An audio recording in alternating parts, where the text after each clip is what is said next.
So with that, I'm going to go ahead and turn things over to our first presenter. We have Bing Zhou.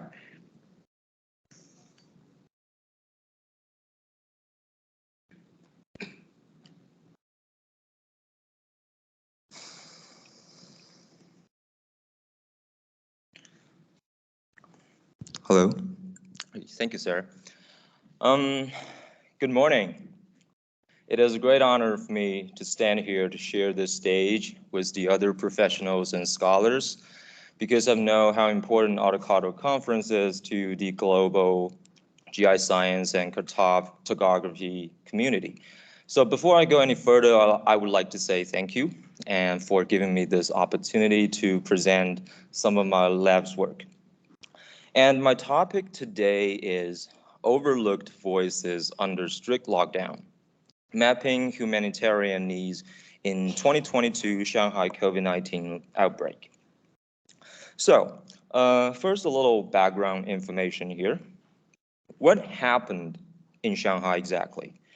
Well, the original Shanghai policy against COVID-19 was relatively loose compared to other regions in China. And Shanghai trusted its advanced tracking technology based on big data and only executed small-scale lockdown. And the policy seems effective, and the pandemic remained contained for a very long period of time.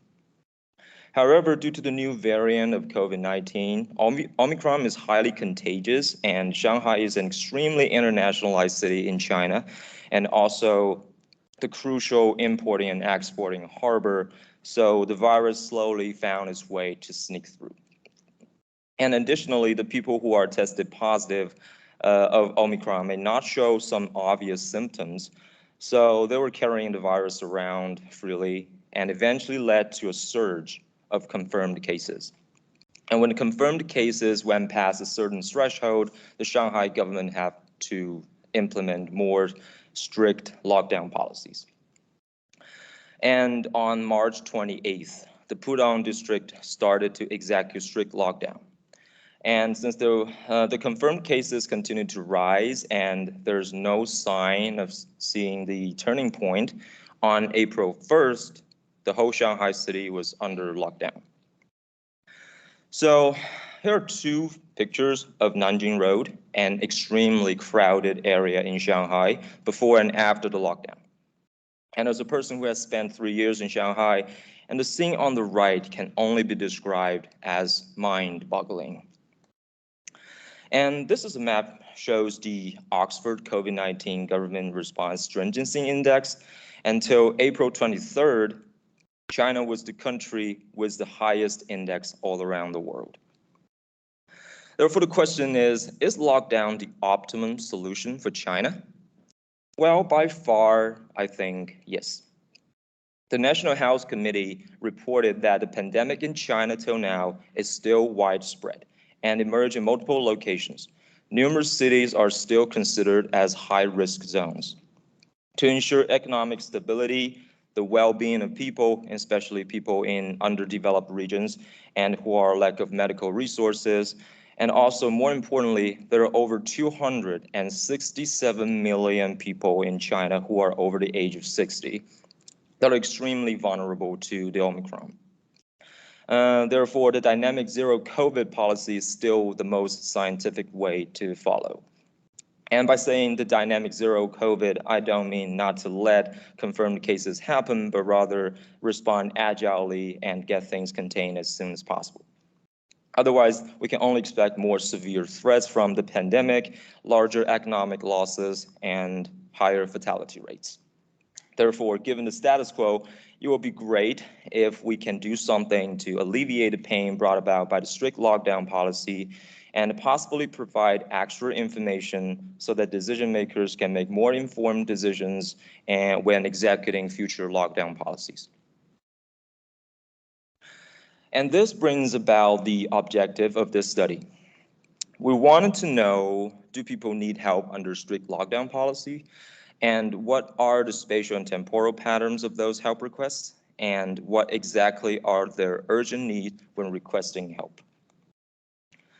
And here's what we do.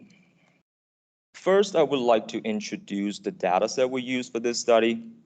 During the COVID-19 lockdown, there was a group of people formed a nonprofit organization named Daohoer, which developed an open source web application for people to post help requests. The entire workflow is shown on the figure on the right. The data was collected from Daohoer using a web scraper. The scraper was executed every 10 minutes so that the data can be near real time. And after the original text data collected, we put the address information through a Google or Baidu geocoding service. And for some of the address information with typos or misleading information, we manually modify the address to the text that the geocoding service can successfully recognize. And there's a total number of 4,395 help requests collected, and they're categorized by their types and also the urgency level. In terms of category by type, there is serious disease, supplies, and others. Regarding the urgency level, they're extremely urgent, and normal. One reason for choosing this data is that compared to other data sources available in China, for example, social media, Weibo, pure help requests are better at representing people's sufferings and extreme difficulties people are experiencing. And after the data have been collected, we have done the following things. Initially, we quickly built a GIS dashboard using ArcGIS dashboard building tool to visualize the data in near real time. It's a really convenient tool to use, and this is not an advertisement. And some statistics are listed on the top, which includes the total number of posted messages by far, how many of them have been addressed, how many of them are being handled by responders or volunteers, and how many help requests that are pending. The map on the right displayed the real-time location of the posted help requests. The information window on the left showed the detailed content of the most recent posted messages.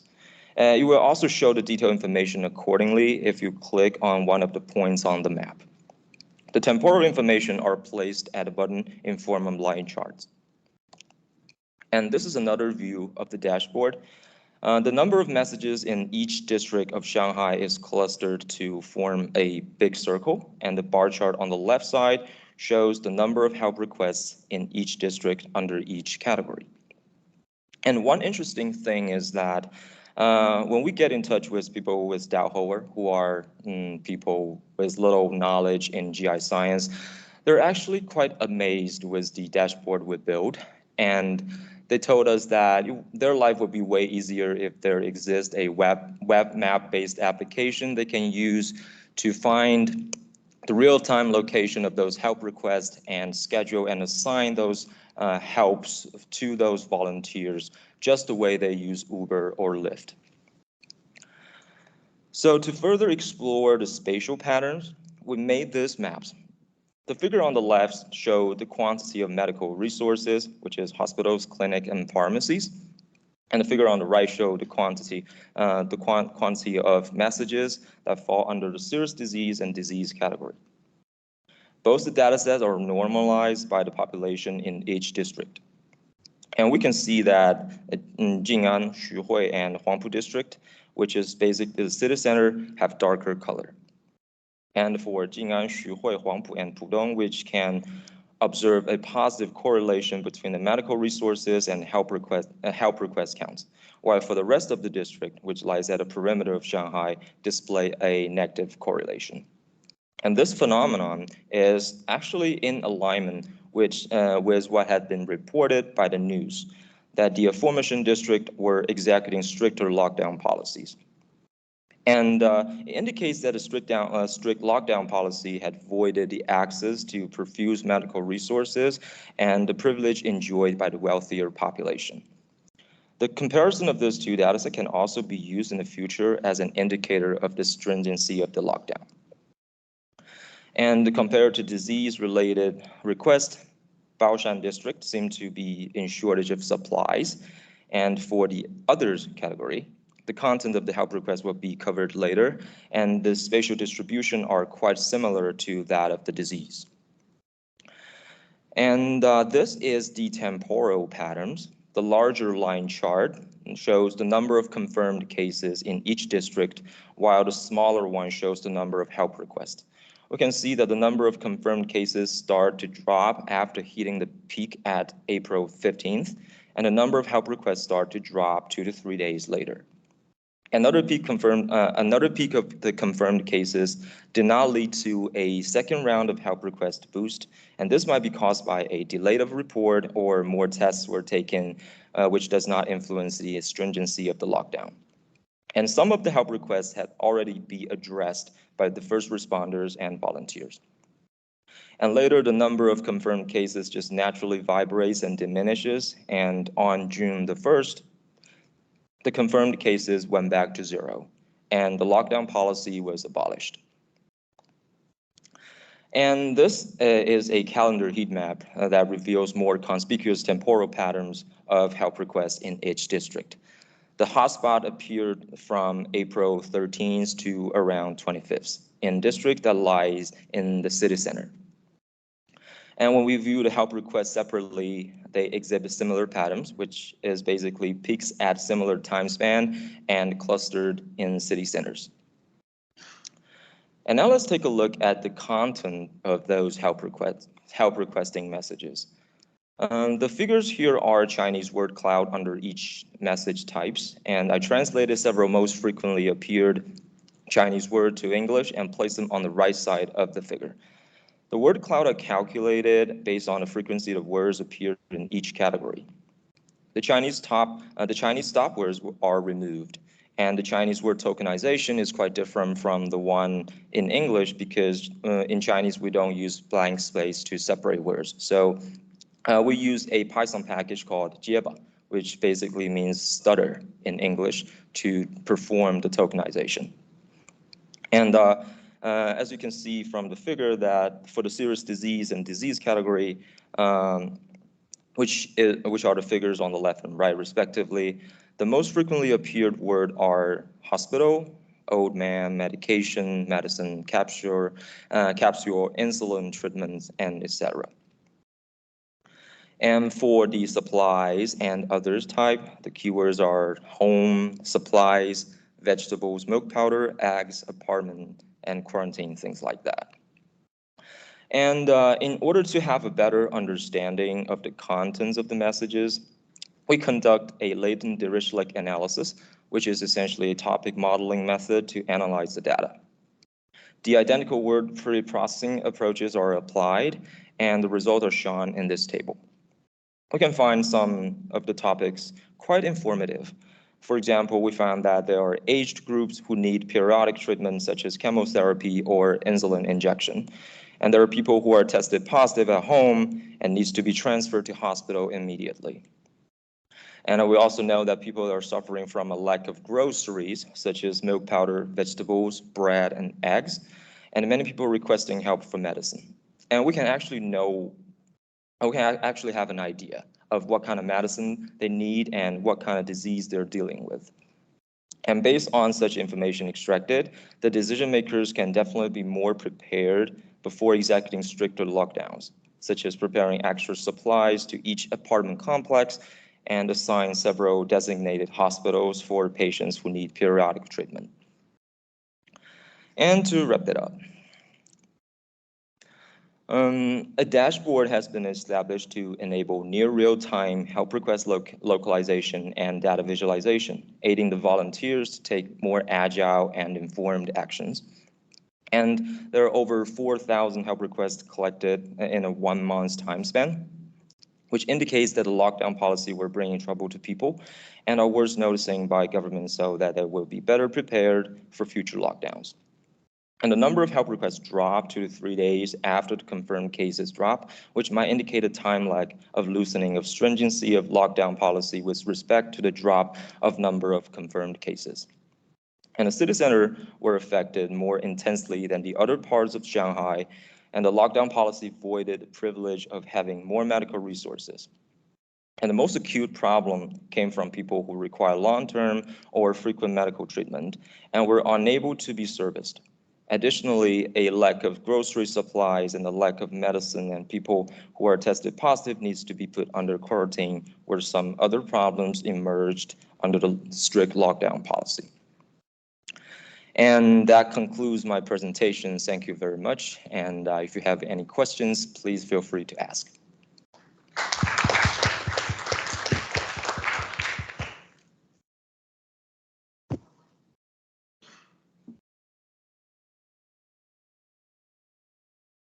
Thank you very much for the presentation. Really, really interesting.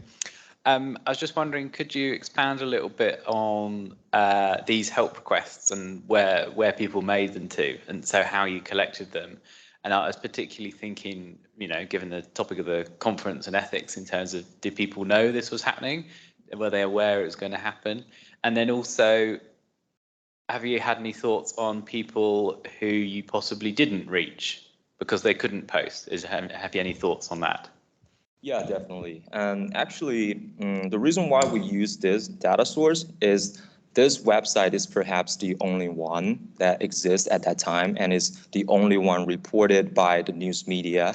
And I think the team also have done some search engine optimization, because if you are using Baidu search engine and search like help requests in Shanghai, this is the website that pops up. So as far as we can go, this is like the most reliable data source we can have. But of course, the more the better, because one purpose of this study is just to help the government understand more about the situation and get more people and let more people get help. So of course, there will be some other data sources. One in mind is that if we have access to the WeChat Moment data source, which is WeChat is the application that is most frequently used by Chinese people. If we have access to that, that would be way better. But I think it's really hard to have access to that data set. So that's the one we are using. Thank you.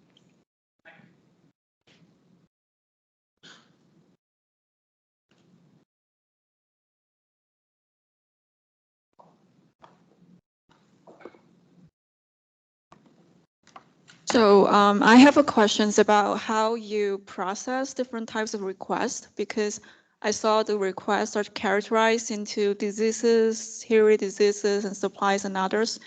I'm curious whether you use some algorithms or categorize them by hand, like manually.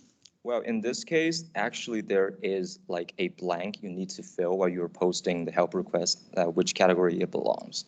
But it can definitely be processed using natural language processing techniques to do the classification. Thank you.